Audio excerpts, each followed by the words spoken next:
ఏ సమస్య వచ్చిందో తెలియదు కానీ చిత్తూరు జిల్లా పొంగునూరు నియోజకవర్గం సదుం మండలం చింతలవారిపల్లి చెందిన వైఎస్ఆర్ కాంగ్రెస్ పార్టీ నాయకులు ఉప సర్పంచ్ దేవేందర్ రెడ్డి రైలుకు ఎదురుగా వెళ్లి కన్నుమూశారు. గురువారం రాత్రి ఆయన తన ద్విచక్ర వాహనంపై పూతలపట్టు సమీపంలో విల్లుపురం తిరుపతి మధ్య నడిచే రైలుకు ఎదురుగా వెళ్లి కన్నుమూశారు. ఈ విషయాన్ని గమనించిన రైలు లోకో పైలట్ స్థానిక రైల్వే పోలీసులకు సమాచారం అందించారు.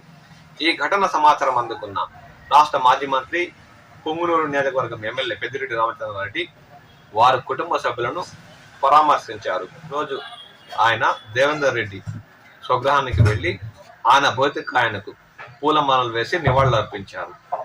ఈ ఘటనతో చింతలవారిపల్లిలో విషాద ఛాయలు నెలకొన్నాయి.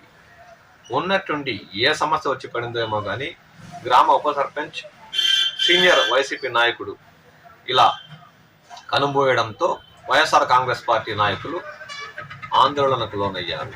ఈ ఘటనతో ఒక సీనియర్ నాయకుడిని వైసీపీ పార్టీ కోల్పోయినట్టయిందని ఎమ్మెల్యే పెద్దిరెడ్డి రామచంద్రారెడ్డి వ్యాఖ్యానించారు. ఆయనతో స్థానిక వైసీపీ నాయకులు కార్యకర్తలు ఉన్నారు.